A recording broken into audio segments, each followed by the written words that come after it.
perspective le remplacement de l'Espagnol Clemente par le Croate Ivic à la tête de l'OM jusqu'à la fin de la saison. Reprise de contact suivie par Pascal Praud et Stéphane Demestre. Bernard Tapie de retour au Stade Vélodrome, 15 ans presque jour pour jour après sa première arrivée. Tapie a rejoint Marseille aujourd'hui en fin de matinée. Il se rend alors au stade où les joueurs de l'OM et l'entraîneur Javier Clemente l'attendent. Il leur apprend le limogeage de l'Espagnol et la venue de Tomislav Ivic pour le remplacer. L'effectif marseillais quitte ensuite les lieux avant que Bernard Tapie ne commence sa conférence de presse. Il nous a parlé une demi-heure et je le répète encore, il a fait part de son projet et puis surtout des 4 prochains matchs. Pour lui, je pense que c'est le plus important. Bernard Tapie est venu seul, sans Robert Louis Dreyfus. Pendant 1h15, accompagné de Reto Stiffer, bras droit de Louis Dreyfus, Tapie explique son programme et revient d'abord sur l'éviction de Clemente. Ne le connaissant pas bien, parlant pas bien sa langue, j'ai pas le temps d'apprendre l'espagnol en une semaine. Là. Alors, comme j'ai pas le temps et que je voulais être sûr de travailler avec quelqu'un que je connais bien, j'ai effectivement demandé à mon vieux complice Ivic de venir dès demain matin. Deuxième information, Pierre Dubiton, qui s'est longtemps opposé à Bernard Tapie, intègre aujourd'hui l'équipe dirigeante. Il s'occupera des finances de l'OM. Bernard Tapie annonce aussi le dégraissage de l'effectif. Aujourd'hui, ils sont 38 joueurs. Bientôt, ils seront une vingtaine, avec un objectif. L'année prochaine, on n'a aucune compétition européenne à faire. Je n'ai que le championnat de France à gagner. Enfin, à disputer, d'abord. En attendant, il faut rester en première division. Samedi, Marseille-Sedan. L'avenir de l'OM passe par une victoire. Bernard Tapie, bonsoir. Alors Tapie, le Phénix a dû vous faire plaisir quand on vous a dit ça.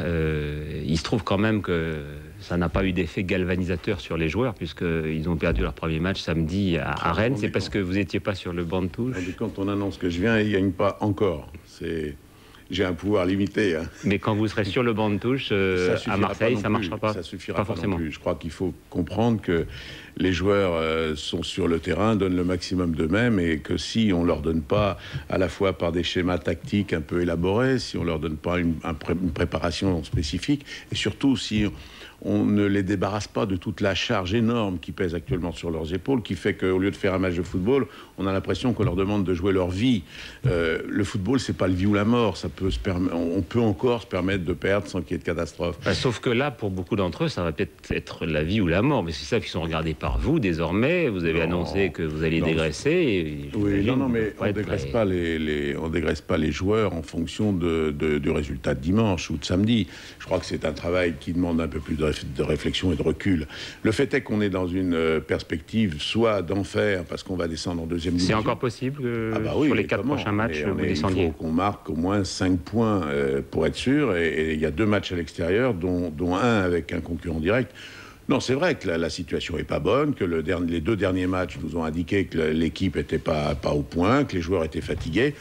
Et contrairement à ce qu'on s'imagine, le choc psychologique, c'est pas un élément qui suffit pour faire bien jouer une équipe qui joue plus bien. Donc il faudra s'atteler à d'autres méthodes. Alors apparemment vous parlez mieux le croate que l'espagnol. Non, il parle français. Oui, mais vous allez le garder. C'est uniquement pour ces 4 matchs ou c'est peut-être pour le... Ivic travaille au Standard de Liège pour l'instant. Il est mon ami depuis très longtemps. Il a été un de mes entraîneurs. On se comprend parfaitement. On n'a pas besoin de se faire 3 heures de parlotte. Donc il sera là au moins pour les 4 matchs qui viennent. Et puis après, j'ai pour l'instant réfléchi à aucune hypothèse et à aucune perspective autre que celle-là, qui est déjà bien chargée en émotions. Hein.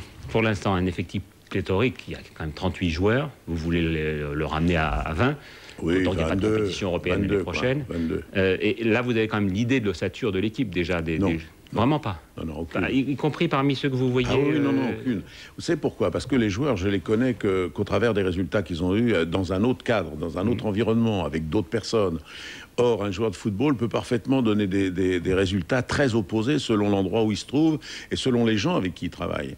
Moi, ma fierté, à la limite, c'est pas seulement la Coupe d'Europe, c'est que tous les joueurs qui sont passés chez moi ont ensuite fait des grandes carrières à l'étranger, ce qui n'était jamais arrivé. Souvenez-vous, à part Platini et Coppa, aucun joueur français n'avait réussi à l'étranger. Depuis, parce que nos méthodes s'apparentent au niveau de l'organisation, au niveau du professionnalisme, s'apparente aux méthodes étrangères maintenant.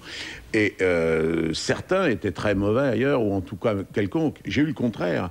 J'ai eu des joueurs qui étaient formidables dans des clubs dits de formation, et qui, chez nous, dès qu'ils se trouvaient dans un environnement un peu plus exigeant, devenaient moins bons. Donc, on ne sait pas. Ça peut être votre tentation de faire revenir justement des grands joueurs qui ont fait des grands moments de l'OM. Je ne sais pas, évidemment pas sur le terrain, mais des Blancs, des Deschamps, c'est envisageable. Bien sûr. Et comment? Et c'est envisagé. C'est envisageable et c'est pas encore envisagé. Et vous avez l'idée de ceux que vous allez garder quand même, des gens comme Weah par exemple, qui visiblement ont un charisme encore une fois, franchement, porter un jugement sur les joueurs aujourd'hui, alors que je les ai jamais vus jouer sous ma direction, sous ma responsabilité, avec mes méthodes, je ne peux pas le dire. Il y aura de grosses surprises. Vous verrez des joueurs qui étaient, paraît-il, très moyens. L'entraîneur m'a dit ça tout à l'heure. Avant que je prenne la décision, il m'a dit, vous savez, c'est des joueurs, ils font 1m70, on leur fera jamais faire 2 mètres. Je dis, bon, alors j'ai le choix entre quoi et quoi? J'ai le choix entre des petits joueurs et des petits joueurs. Alors tentons le coup, je vais essayer de les faire grandir un peu. Qu'est-ce que vous voulez ? Je ne peux pas, dès le départ, m'engager dans une compétition aussi dure avec des équipes comme Sedan qui jouent la Coupe européenne. Metz qui va essayer de ne pas descendre. Il va falloir montrer qu'ils mesurent plus d'1m70. Alors même les esprits les plus ingénus se sont dit, mais comment est-ce que Bernard Tapie peut devenir actionnaire minoritaire? D'abord de Robert Louis Dreyfus, parce que vous aviez dit il n'y a pas si longtemps à la Provence que jamais on vous voyait en employé de Robert Louis Dreyfus. C'est vrai, je ne suis pas employé. Bon. Et deuxièmement, ils se sont dit, mais il n'a pas d'argent, puisque chaque fois qu'il a de l'argent, c'est bloqué sur son compte. C'est pour ça qu'il m'a fait une option de 15% du capital pour gratuitement. un franc. Non, un franc, parce qu'on est obligé. Vous savez, il faut donner une valeur. C'est à la fois un cadeau et c'est pas grand-chose. C'est un cadeau si j'y arrive, car si j'arrive à ce que le club se redresse, avoir payé un franc, 15% du capital d'une entreprise qui marche bien, c'est beaucoup. Et puis dans l'état actuel, le pauvre Robert a mis 800 millions de francs en compte courant. Vous savez, il n'y a pas beaucoup de gens qui sont prêts à racheter pour un franc le club. Car racheter pour un franc le club, ça voudrait dire rembourser 800 millions de francs à banque. Donc pour l'instant, c'est un cadeau sur les perspectives d'avenir. Donc, ce n'est pas encore le cadeau. Ça le deviendra. Il pourrait y avoir d'autres associés que vous, là, pour l'instant Je crois qu'il est bon pour l'avenir de l'Olympique de Marseille, comme pour tous les autres grands clubs français, qu'il y ait un actionnaire de référence et puis qu'il y ait plusieurs actionnaires de par 5% ou 10%. Et moi, je suis très attiré par la formule espagnole qui veut que des socios, c'est-à-dire des supporters, soient de nouveau actionnaires à leur tour. Parce que la vie d'un club appartient jamais à un actionnaire. Il est lié à son histoire, à sa géographie, au tempérament, au caractère local. Donc on n'en devient jamais le propriétaire. Alors je crois que le fait de laisser le destin d'un club à un seul homme n'est pas une bonne chose. Et vous, actionnaire majoritaire, c'est pas envisageable? D'abord, pour l'instant, j'ai pas les moyens. Et ensuite, le jour où... Non, c'est pas un problème de droit, c'est un problème de moyens. Mais mon petit doigt me dit que les moyens vont revenir bientôt. Et donc c'est pas impossible qu'un jour... ça sera impossible que je remette de quoi être majoritaire à l'OM, en tout cas. Qu'est-ce que vous pensez des déclarations de gens comme François Daubert qui disent que c'est un très mauvais exemple pour le football français, quand on a triché, qu'on redevienne à nouveau en football? Oui, j'ai entendu ça. D'ailleurs, heureusement qu'il a existé, car il n'y en a pas eu d'autres. Et il a fait toutes les radios, toutes les télévisions. Ce qui veut dire, ça donne d'ailleurs toujours dans... C'est un peu comme les micro... Vous savez ce qu'on appelle les micro-trottoirs. Oui. On fait un pour un contre, ce qui laisse supposer qu'il y a moitié-moitié. C'est pas le cas du tout. Il y a apparemment, les gens ont l'air très contents, y compris Jean-Claude Gaudin. Non, mais Jean-Claude Gaudin, je crois qu'il faut le comprendre dans la mesure où, avant de m'engager, c'est une des seules précautions que j'ai prises. J'ai appelé 2-3 personnes qui comptent dans le football pour savoir s'ils n'étaient pas hostiles. Ensuite, j'ai appelé Jean-Claude Gaudin, parce qu'il me semblait normal que je prenne la température de son... Je dis pas que j'aurais pas fait quand même, mais je lui ai dit, voilà, si ça pose un problème, Jean-Claude, je préfère le dire, je veux pas reconnaître les relations que j'avais eues avec Vigouroux. Il m'a dit, écoutez, 1, j'y vois pas d'inconvénient. 2, si c'est la volonté de Robert Louis Dreyfus, je m'incline, il n'y a pas de doute là-dessus. Peut-être aussi le fait que je sois plus dans des combats politiques le rassure. Et ça, c'est sûr que vous ne serez plus du tout en politique, là. Vous pouvez le jurer plus jamais... Mais je peux le jurer, mais c'est le bon sens. D'abord, les mêmes causes produisent toujours les mêmes effets. Toujours. Et si je fais de la politique, vous pouvez être certain que je reconnaîtrai les mêmes conséquences. Deuxièmement, rappelez-vous, quand j'entre en politique, j'ai une mission précise.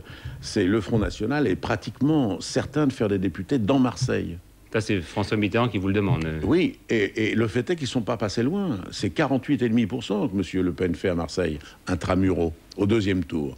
Donc il y avait ce danger qui pour moi est un danger et qui se produit plus aujourd'hui. Bon, on peut toujours un peu diaboliser, mais enfin, je pense franchement que le Front National n'est plus un danger dans ce pays mais on maintenant. peut être tenté à nouveau par les gyrophares, par les voitures, par le même pouvoir. à l'époque où j'étais ministre, je m'en servais pas, j'avais pas de cocarde. Donc, vous voyez, ce pouvoir-là, ça m'intéresse pas. Donc, ce 9 juin, 20h36, vous le jurez, il n'y aura plus jamais de politique. Soyez tranquille.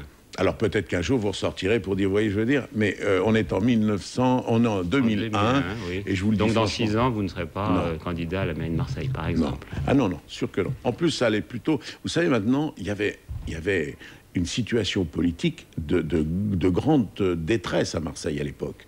Rappelez-vous, la gauche Vigouroux, c'était... Bon, actuellement, il y a un candidat à gauche qui est Guérini, qui est un très bon président de conseil général. Il y en a un qui vient d'être élu, qui s'appelle Godin. Il en a un deuxième près. Et il vous plaît bien, Jean-Claude Godin je peux vous dire que Marseille a changé. Non, mais humainement, c'est pas le sujet. C'est que Marseille a changé. Au cours de ces dernières années, on peut dire qu'il y a eu un vrai travail de fait. Vous allez dans les rues, vous sentez qu'il y a eu une différence. Donc, à gauche, il y a un mec bien, à droite, il y a un mec bien. J'y ai plus ma place. Et tout là-haut, à Matignon, Lionel Jospin, vous avez oublié Disons que Lionel Jospin m'a jamais aimé. Au moins, lui, il a une vertu, c'est qu'il ne m'aimait pas, même à l'époque où où c'était la mode de m'aimer bien. Il y en a beaucoup qui, par contre, m'aimaient bien à l'époque, m'ont beaucoup détesté après. Et alors, ils avaient une telle volonté de montrer, justement, à Jospin, qui faisait partie de ceux qui ne m'aimaient pas, qu'ils en rajoutaient très largement. Il y en a pas mal dans sa cour qui voulaient lui montrer. Vous savez, moi, je suis pas tapiste. Hein. Tandis que lui, au moins, c'était clair. Il me détestait avant. Je pense qu'il me déteste toujours.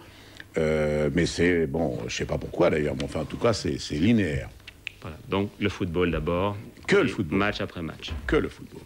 Merci beaucoup, Bernard. Merci à vous.